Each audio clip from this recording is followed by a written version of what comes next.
Hey everybody, let's talk a little bit about how you set and release the golf club. One of the physical skills that I think is the most overlooked on a lot of conditioning programs is the wrist. Now, believe it or not, your wrist is really important for creating power. It's one of the key areas, key joints where I can create more power in the golf swing. Now let me show you what the best players in the world do, how they release the golf club, and then we'll talk about how to test your wrist and see if it's the problem. Okay, I think the key here is if I go to the top of the backswing, I want you to watch what happens to the wrist with the best players in the world as they start the downswing. Okay, and if I'm really focusing on my left hand first, okay? Most players, when they get to the top of the backswing, the wrist has a little bit of extension. Now, of course, we do have some great players out there now that have a little bit more flex in here, but it's gonna be anywhere between here and here, right? We're gonna see any of these angles here. But let's say you're like most players have a little bit of arch here in their wrist. When they start the downswing, here's what you're gonna see. As they start, the first thing that we notice is the wrist starts to flex. That's called flexion, right? So they start to flex. They don't do this, they start to flex. Some people, it's hard to even flex like this without moving the club.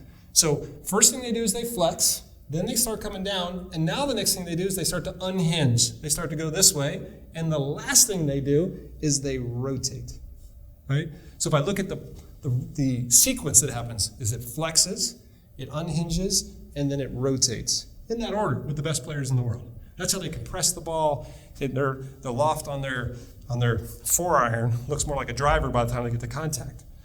Now, to do this properly requires some physical skills, right? There's obviously coordination, but if I want to start with flexion from this way, I was telling you to look at my lead hand, look at my trail hand. There's a lot of extension in that right hand there.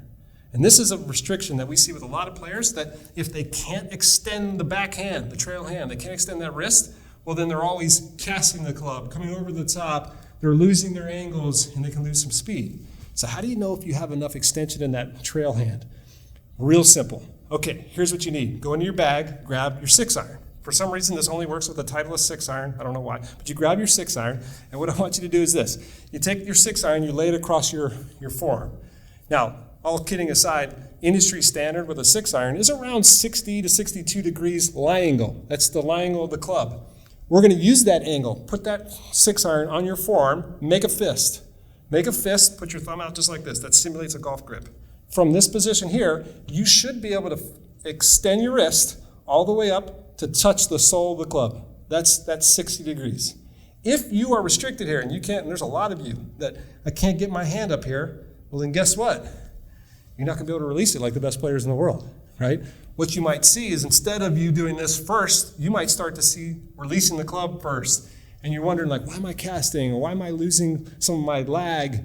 Well, it could be your wrist. And anytime that wrist is restricted, well, that's when you want to go figure out why. Because there's some simple things we can do in the gym with some of your medical professionals to help improve your wrist extension. I hope that helps you get a little more power in that swing, stop that casting, stop that scooping, stop that over the top, all those things that plague your golf swing.